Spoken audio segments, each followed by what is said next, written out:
Assalamualaikum warahmatullahi wabarakatuh. Perkenalkan, nama saya Rahayu Nabila Umar, kelas 3A, Pendidikan Guru Sekolah Dasar, Fakultas Pendidikan Universitas Negeri Gorontalo.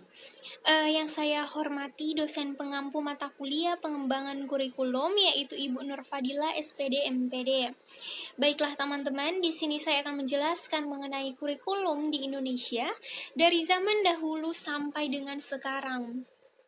Yang pertama itu ada pengertian kurikulum. Kurikulum adalah perangkat mata pelajaran yang terdiri dari program studi yang diberikan oleh suatu lembaga penyelenggara pendidikan, di mana di dalamnya terdapat rancangan pelajaran yang akan didapatkan oleh peserta didik dalam satu periode jenjang pendidikan.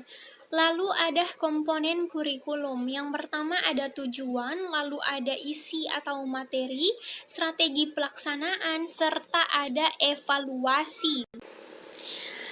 Nah, yang pertama itu ada tujuan, di mana komponen tujuan ini berhubungan dengan hasil yang diharapkan dari proses pembelajaran, misalnya kecerdasan, pengetahuan, kepribadian, akhlak mulia, dan keterampilan.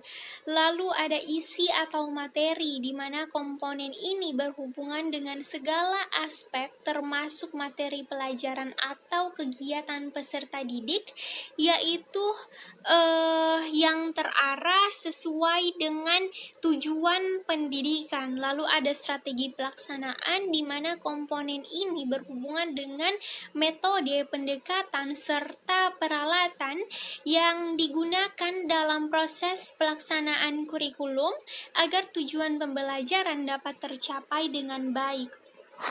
Lalu ada evaluasi, di mana komponen evaluasi ini berhubungan dengan proses penilaian terhadap tingkat ketercapaian tujuan dan efektivitas suatu kurikulum dalam proses pembelajaran. Tentunya dengan adanya evaluasi, maka dapat ditentukan apakah kurikulum itu dapat dipertahankan atau tidak, atau diperbaiki agar lebih baik lagi. Lalu ada manfaat di dalam kurikulum, yaitu manfaatnya bagi guru, yaitu kurikulum dapat digunakan sebagai pedoman untuk merancang, melaksanakan, dan mengevaluasi hasil kegiatan pembelajaran. Kurikulum juga dapat membantu memberikan pemahaman kepada tenaga pengajar dalam menjalankan tugas dan tanggung jawabnya. Lalu ada manfaat bagi sekolah, di mana kurikulum akan membuka peluang bagi pihak sekolah untuk mengembangkan kurikulum sesuai dengan kebutuhan. Lalu dapat juga digunakan sebagai alat dalam upaya pencapaian tujuan program pendidikan. Lalu ada manfaat bagi masyarakat, di mana dapat dijadikan pedoman atau standar bagi orang tua dalam membimbing proses belajar anaknya.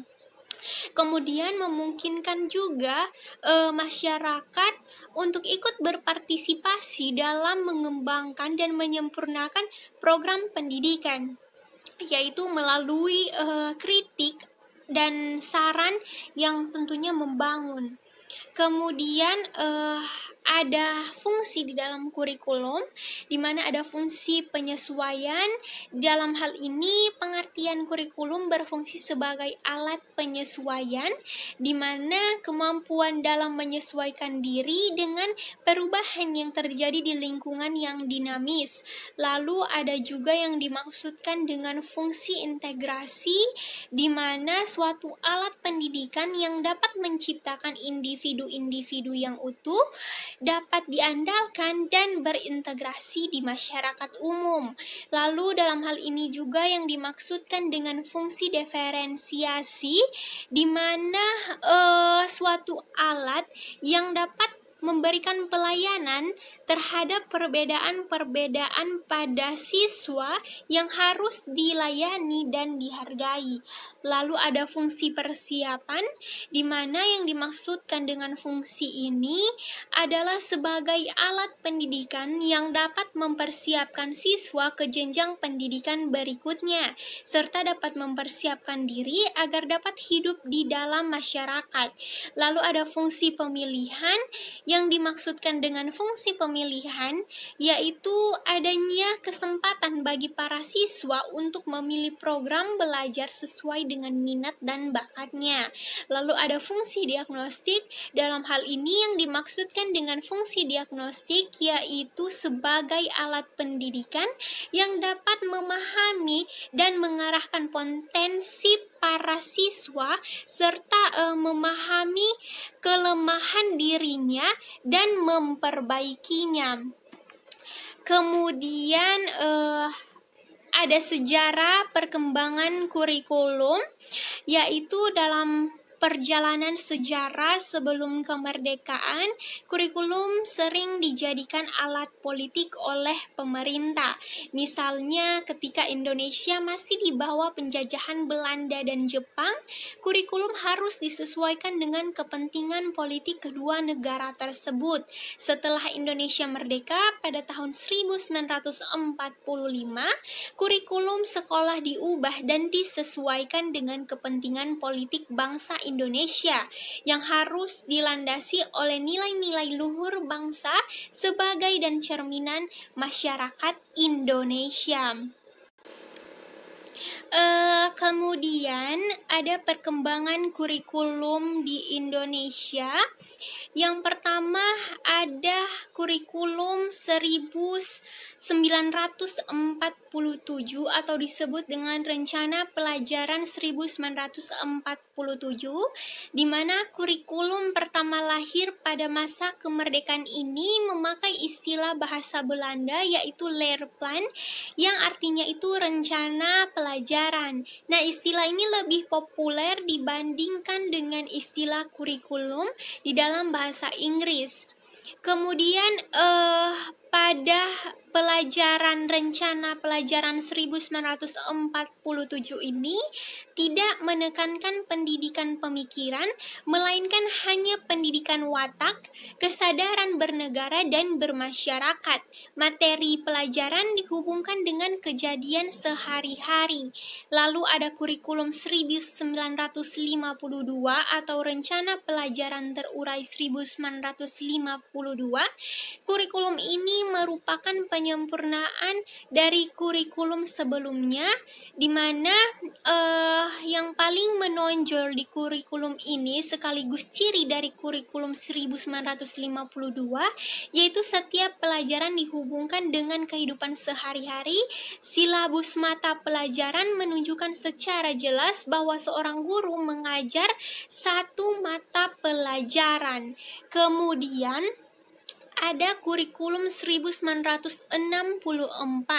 Nah, pemerintah kembali menyempurnakan sistem kurikulum pada 1964 dengan namanya yaitu Rencana Pendidikan 1964.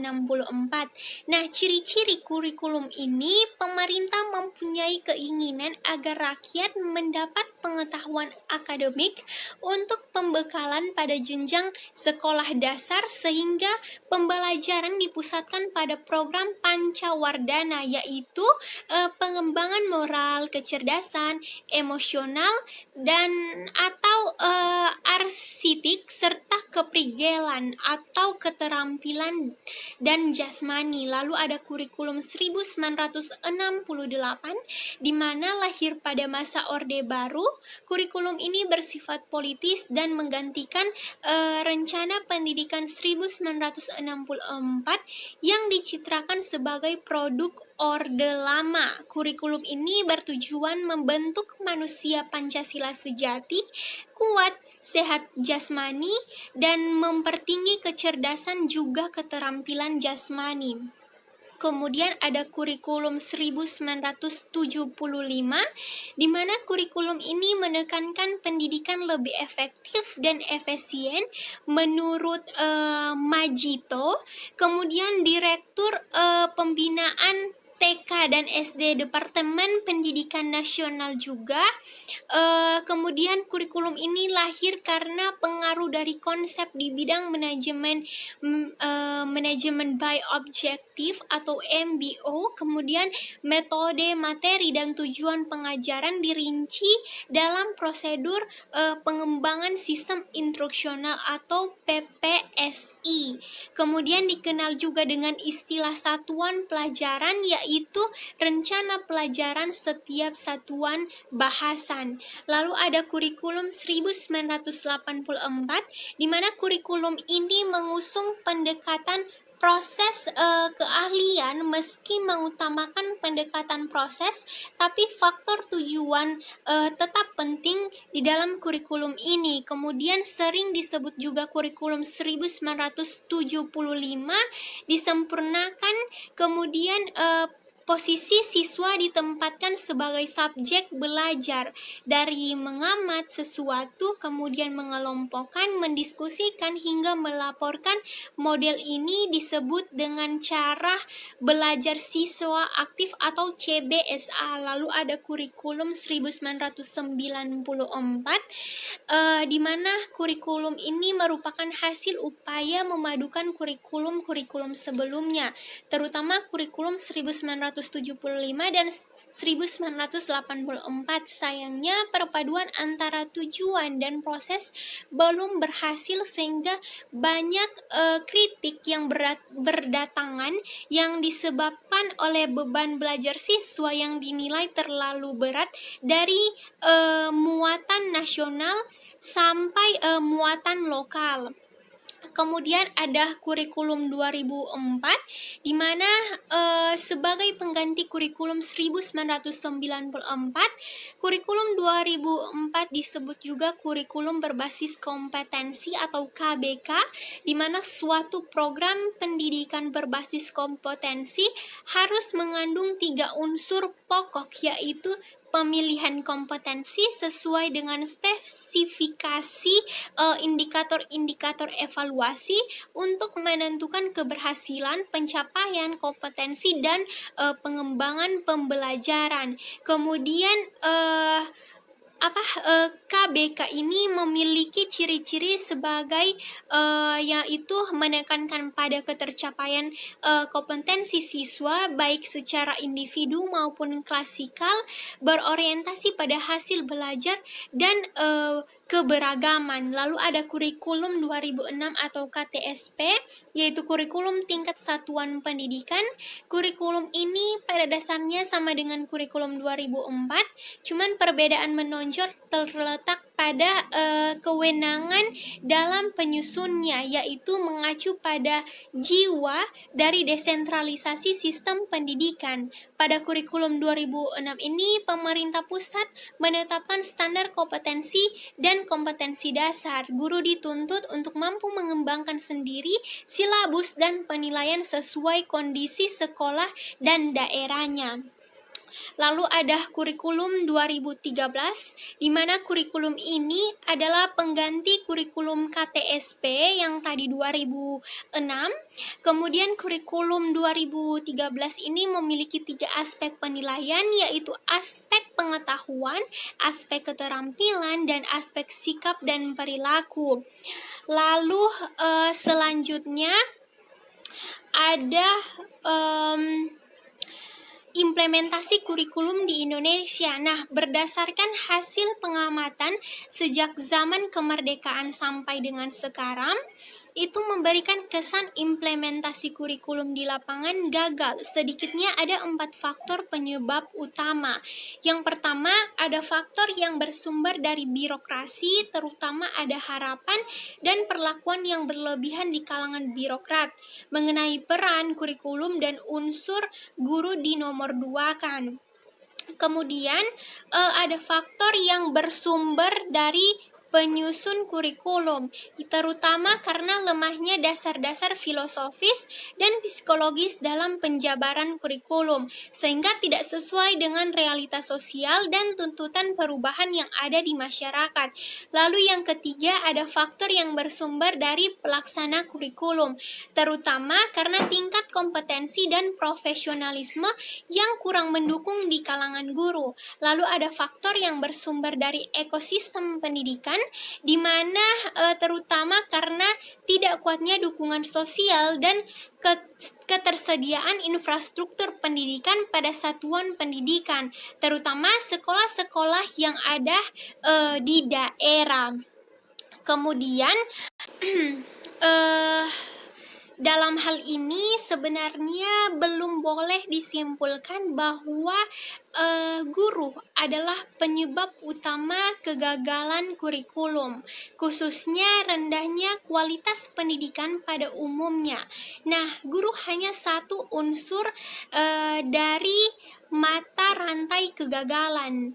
Nah, dengan demikian, dalam hal ini itu pemerintah harus memfasilitasi guru untuk lebih memahami dasar-dasar pertimbangan penyusunan kurikulum baru dan melibatkan guru secara aktif dalam kajian, uji coba, dan penilaian berbagai aspek kurikulum.